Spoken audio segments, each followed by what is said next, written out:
বিচার বিভাগ দিয়ে শুরু করি। আজকে যেটা আমরা শুরু করলাম, বিচার বিভাগের প্রথমে আসে সংবিধানের যে অংশটা বিচার বিভাগের, সেটা হচ্ছে আর্টিকেল 94 থেকে আর্টিকেল 117 পর্যন্ত।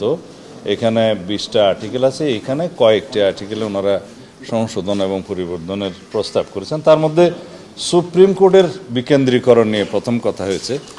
ওনাদের প্রস্তাব হলো যে স্থায়ী বেঞ্চ যেন বিভাগগুলোতে করা হয়। তা আপনারা জানেন যে 8ম সংশোধনী একটা ছিল সংবিধানের, এটা অবশ্য সামরিক শাসক এরশাদের সময়। তখন সুপ্রিম কোর্টের বিকেন্দ্রীকরণের জন্য স্থায়ীভাবে যে বিধান আনা হয়েছিল কনস্টিটিউশনে, সেটা চ্যালেঞ্জ হয়ে পরে এটা অসাংবিধানিক ঘোষণা করা হয়। তো সুপ্রিম কোর্টের এটা স্থায়ী হাইকোর্টের হাইকোর্ট বিভাগের স্থায়ী আসন সংবিধানের মৌলিক কাঠামোর সাথে যায় না এবং সাংঘর্ষিক, এবং একটা যেহেতু কনস্টিটিউশনের উপরে একটা জাজমেন্ট আছে তখনকার, এটা বাতিল করার জন্য। তা আমরা বলেছি যে সার্কিট বেঞ্চ স্থাপনের জন্য আর্টিকেল 100-এ প্রভিশন আছে যে এইটার উপরে যেন কম্পালশন একটা আনতে পারি আমরা জুডিশিয়ারিকে, যেন আমরা এখানে কনস্টিটিউশনে একটা প্রভিশন করতে পারি অথবা সাবসেকশন করতে পারি ওখানে, যাতে প্রতি বছর প্রয়োজনীয় সংখ্যক সার্কিট বেঞ্চ স্থাপনের জন্য এখানে একটা বাধ্যবাধকতা আরোপ করা যায়, তাতে একই ফাংশনটা করা যাবে। আর সুপ্রিম জুডিশিয়াল অ্যাপয়েন্টমেন্ট অথবা জুডিশিয়াল অ্যাপয়েন্টমেন্ট কমিশন নামে একটা কমিশন করার কথা ওনারা এখানে করেছেন।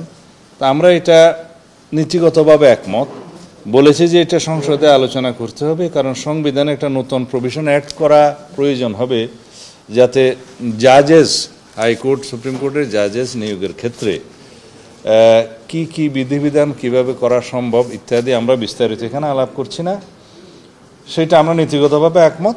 তবে এটা একটা নতুন বিধান যুক্ত করতে হবে সংবিধানে।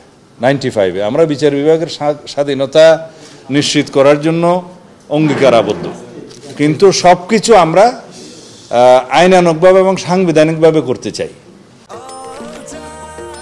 নিশ্চিন্তে খান স্বাস্থ্যকর অল টাইম পান, অল টাইম হেলদি লাইফ। আর হচ্ছে এটা আর্টিকেল 95(2)-তে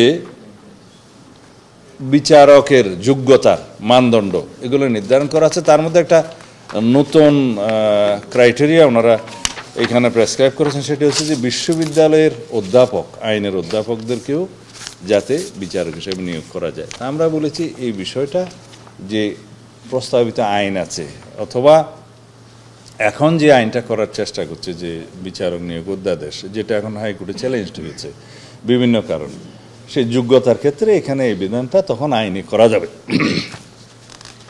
আমরা নীতিগতভাবে একমত। এখন সাংবিধানিক কমিশন করার জন্য ওনারা বেশ কয়টা অঙ্গকে সাংবিধানিকভাবে আবার কনস্টিটিউশনের প্রতিষ্ঠান হিসেবে নিয়ে আসার জন্য বলেছেন। মানবাধিকার কমিশন, দুর্নীতি দমন কমিশন এবং আরও একটা কমিশন সৃষ্টি করার জন্য বলেছেন, যেটা এখন নাই এক্সিস্টেন্সে, স্থানীয় সরকার কমিশন। তা আমরা বলেছি প্রত্যেকটা কমিশনকে যদি সাংবিধানিকভাবে স্বীকৃতি দিয়ে সংবিধান অন্তর্ভুক্ত করা হয়, সেটা জটিলতা সৃষ্টি হবে। বিদ্যমান আইন দিয়ে যেভাবে পরিচালিত হচ্ছে সেই প্রতিষ্ঠানগুলো স্ট্যাটিউটরি অর্গান হিসেবে সেইভাবে থাকা উচিত। তারপরেও আমরা বলেছি আমরা আরও আলোচনা করব, যদি এটা সাংবিধানিকভাবে আমরা যদি তাদেরকে স্বীকৃতি দিতে পারি সংবিধানে এনে। এরপরে জরুরি অবস্থা বিষয়ে কিছু প্রভিশন ওনারা করেছে। জরুরি অবস্থা জারি করবে, সেখানে ন্যাশনাল কনস্টিটিউশন কাউন্সিলের একটা ভূমিকা থাকবে। আমরা বলছি এখানে ন্যাশনাল কনস্টিটিউশন কাউন্সিলের ধারণার সাথে আমরা একমত নই। আর জরুরি অবস্থা জারির ক্ষেত্রে ওনারা প্রস্তাব করেছেন যাতে মৌলিক অধিকার সহ কিছু কিছু অধিকার যে নাগরিকদের স্থগিত থাকে, সেগুলো স্থগিত রাখা যাবে না এবং আদালতে মামলা করতে পারবে। কিন্তু আমরা বলেছি যে জরুরি অবস্থা তখন জারি করতে হয়, সেটা সংসদ এবং শাসন বিভাগে মানে এক্সিকিউটিভের একটা ফাংশন থাকে এবং সেখানে কিছু কিছু অধিকার স্থগিত করতে হয়, তা না হলে জরুরি আইন জারির কোনো অর্থই থাকে না। সেই বিষয়ে ওনারা আরেকটু চিন্তা করবেন বলেছেন, আমাদেরকে জানাবেন। আর প্রজাতন্ত্রের নাগরিকতন্ত্রের সম্পত্তি, এটা তো আসলে হবে প্রজাতন্ত্রের সম্পত্তি, এগুলা রাষ্ট্রের কি কি সম্পদ থাকবে সেটা বর্তমান বিধানে যেভাবে আছে সেইভাবে ওনারা সন্তুষ্ট নয়, এটাকে আরও স্পেসিফাইড করতে চান যে রাষ্ট্রের যেমন গভীর সমুদ্রে প্রযোজ্য অধিকারসমূহ, খনিজ সম্পদ, মূল্যবান সামগ্রী এবং blue economy, exclusive economic zone, এগুলো রিডিফাইন করতে চান। তা আমরা বলেছি এটা আমরা একমত, তবে বিশেষজ্ঞ পর্যায়ে আরও একটু আলোচনা করে যাতে কোনো কিছু বাদ না যায়, আবার অনেক কিছু যেন আমরা অতিরিক্ত ইনক্লুড না করি রাষ্ট্র সম্পত্তিভাবে, সেটা পরীক্ষা করতে হবে, আমরা একমত।